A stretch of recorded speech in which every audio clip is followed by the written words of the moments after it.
I'd like for you to turn your Bibles to 1 Timothy chapter 6. And we're going to talk about lost again. And tonight we're going to talk about finding shelter. Ever thought about finding shelter from the storms that we face in our financial issues in life?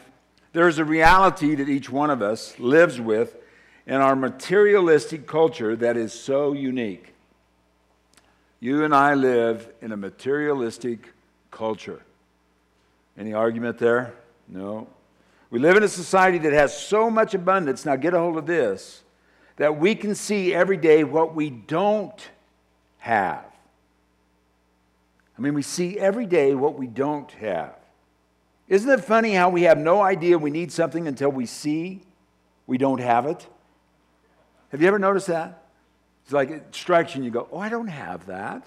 You know, I can recall listening to my parents' generation talking about the Depression, and as they were growing up, they said, we didn't know we were poor until we found out that there were other people that lived a different lifestyle. And so you really don't know what it's like in your life until you see what you don't have. When we see something that we want, but we don't need, it automatically puts pressure on us. Now, I want you to recognize this, friends, because there's a key word that I'm going to talk about tonight that every one of us are going to know about. But when you see something that you don't have, immediately it puts pressure on us, and we respond to that pressure. As much as change in altitude affects our ears. Y'all know that one when you've got a cold, and you take off in an airplane, and you go up, especially when you're descending. And it's like you scream in pain and everybody kind of turns around and looks at you because why? There's a change in the barometric pressure and your ears respond to that. As real as that is, with the pressure that is upon our ears and barometric pressure, and as we change altitudes, so is this thing called financial pressure upon us every day as we live. And you and I have to recognize this. This pressure that we feel is called peer pressure. Have you ever responded to something because of peer pressure around you and wished you'd have never done it?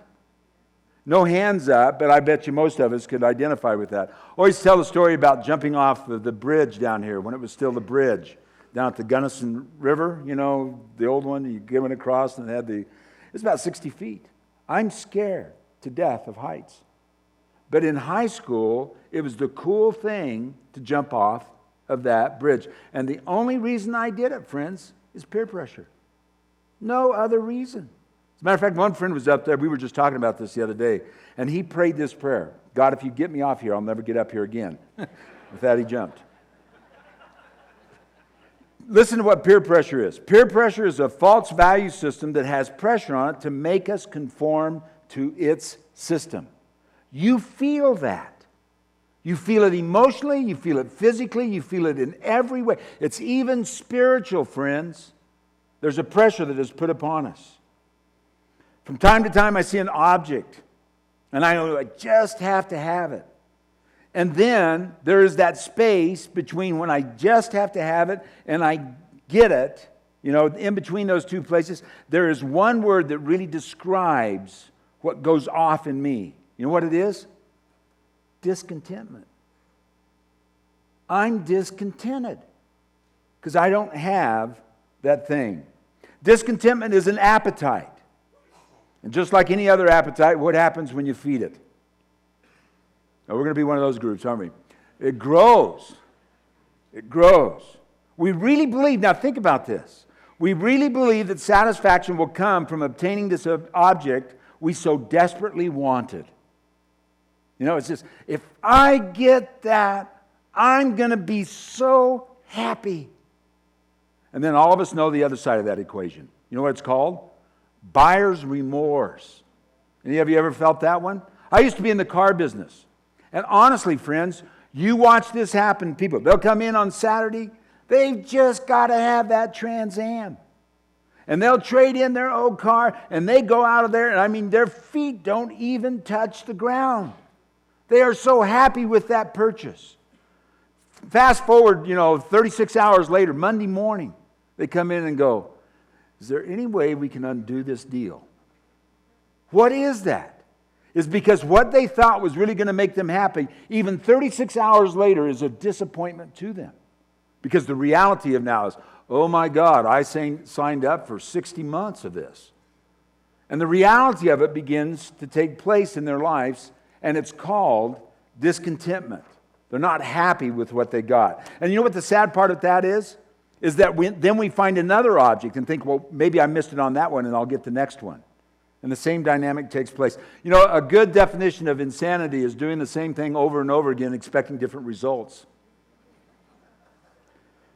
So, what will we do when we feel the fires of discontentment growing in our inner man? What do? I mean, you're driving down the street and you see something and you really want it, and you know that fire of discontentment is starting to grow. What do you do with it? Some people say, I just give in to it. Discontentment can work in two ways. It can either work for us or it can work against us. Let me just say this. Many people today have a changed life because of this attitude of discontentment. Because they just simply said, I can't live like this anymore. I've got to do something different in my life.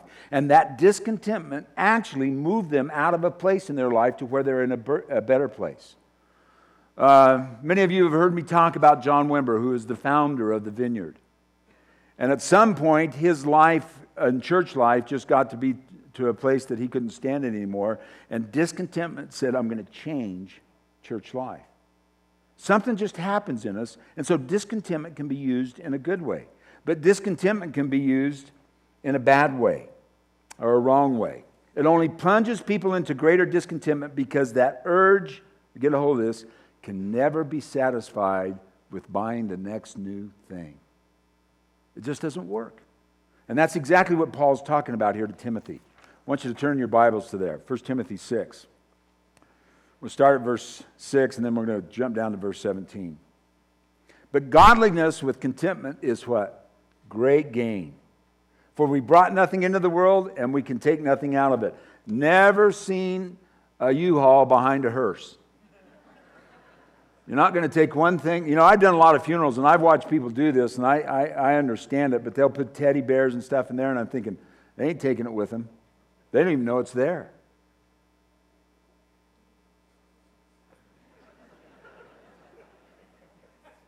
Some people are going right now, you're not doing my funeral. You're not very compassionate. Well, I don't say it to them at that point. But if we have food and clothing, we will be content with that. I mean, just think about that. If we just have food and clothing, we will be content with that. Paul also said at another point, whatever state I'm in, and he's not talking about Colorado or Arizona, but whatever state I'm in, whether I have a bunch or whether I have a little, I find contentment. We'll talk about that in just a minute. People who want to get rich fall into temptation and a trap, into many foolish and harmful desires that plunge men into ruin and destruction. Now notice this. For the love of money. Money in and of itself is amoral. But it's our attachment to it that really brings the destruction. For the love of money is the root of all kinds of evil. Some people eager for money have wandered from the faith and pierced themselves with many griefs. Now down to verse 17. Command those who are rich in this present world not to be arrogant, nor to put their hope in wealth, which is so uncertain, but to put their hope in God, who richly provides us with everything for our enjoyment. Command them to do good, to be rich in good deeds, and to be generous and willing to share. In this way, they will lay up treasures for themselves as a firm foundation for the coming age, so that they may take hold of the life that is truly life. If you have your little outlines, you want to follow along, let's take a look at 5 ways to shelter ourselves from discontentment. Want to do that? Shelter ourselves from discontentment so we don't find ourselves signing up for something to prove to somebody we don't like we got something new, okay? Number 1 is this. Make opportunities to be around others who have less. I want you to think about that point. Make opportunities to be around others who have less. Verse 7, for we brought nothing into this world and we can take nothing out. I've had the opportunity, friends, to be in a lot of different third world countries, and it's always had an effect on me. Every time I go, it doesn't matter how many times I go, it always has an effect on me. First, I'm struck with how many blessings I live with daily and how much I take them for granted. I mean, when I watch mothers that will walk sometimes 5 miles to get clean water, put a jug on their head and take it back to their home and realize that is just for drinking, has nothing to do with bathing or anything else. And just to know that they're happy to have clean water. And you and I can go to the tap and turn it on, and sometimes that's not clean enough for us, and so we have to go buy another filter so it's cleaner. And I just recognize how many blessings I live with every day that I just take for granted. Secondly, and more importantly, and this is the point that I really want you to get, I see people who have so much less than I do, and yet they have a contentment that I don't. And that shocks me every time. I remember actually preaching out in Swaziland, in Africa. And this missionary took me out at night, and I mean, the people are in their huts, and he does this kind of call, and then all these people start showing up, and all there is a bonfire around them, and all I can see are their eyes, and I start preaching to them, and I am struck with something that I saw in them as I'm looking at them. Kids are laughing, and they're having a good time. I'm not saying that they don't have issues in their life, but there was a certain amount of contentment that they had in the satisfaction of life. As a matter of fact, they don't even know what day of the week it is. It's amazing. I mean, I can't go by 30 minutes without looking at my watch.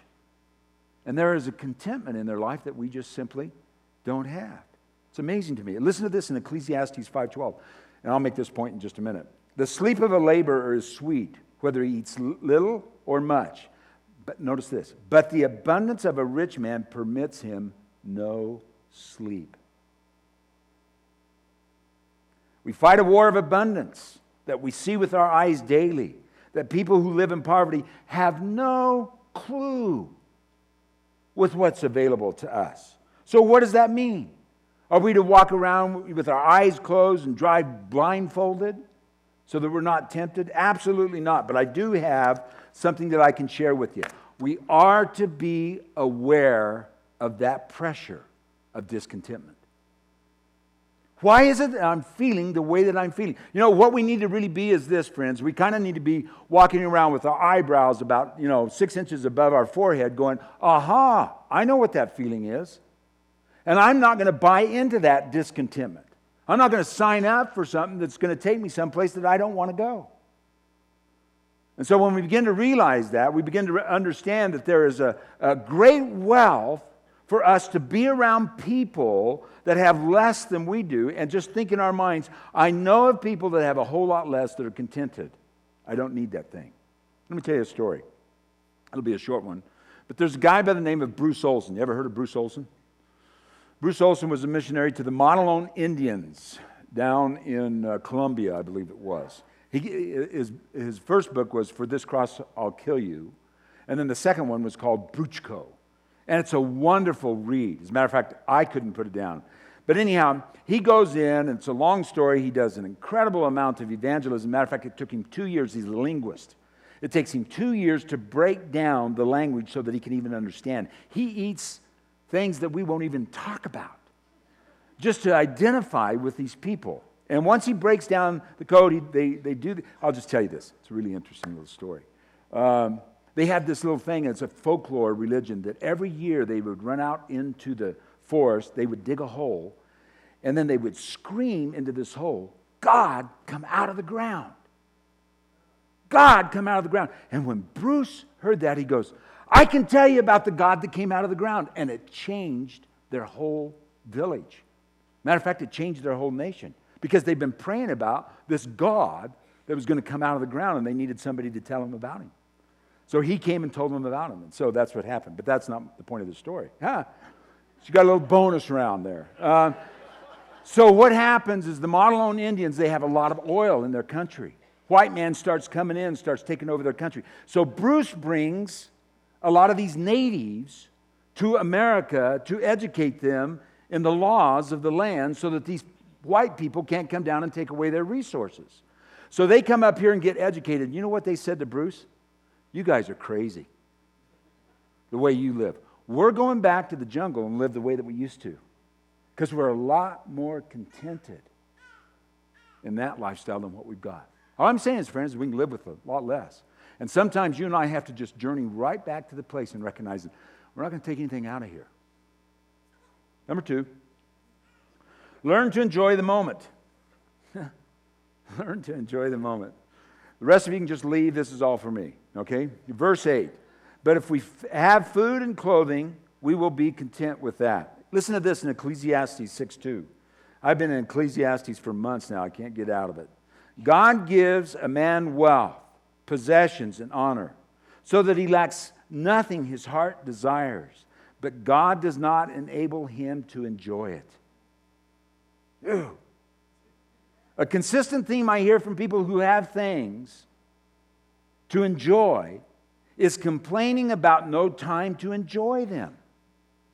You know what it is? It's destination disease.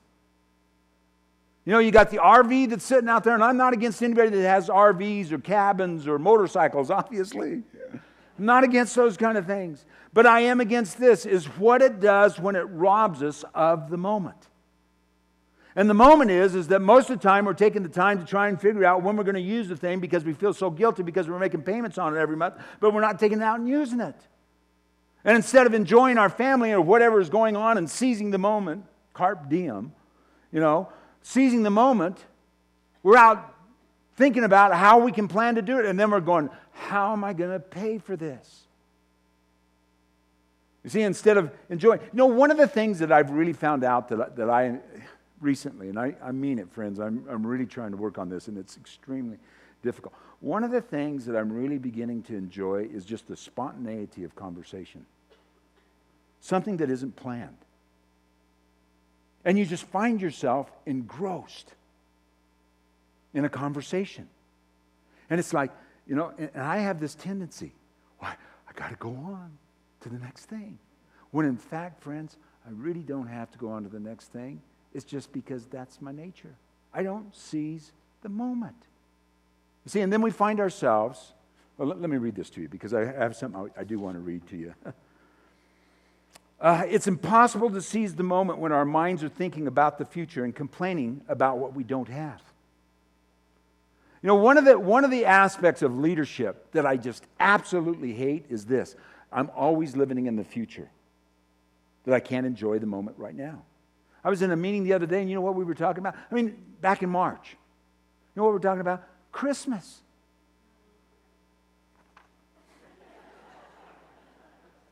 Just kind of, what are we doing that for? And then we find ourselves complaining. Listen to this.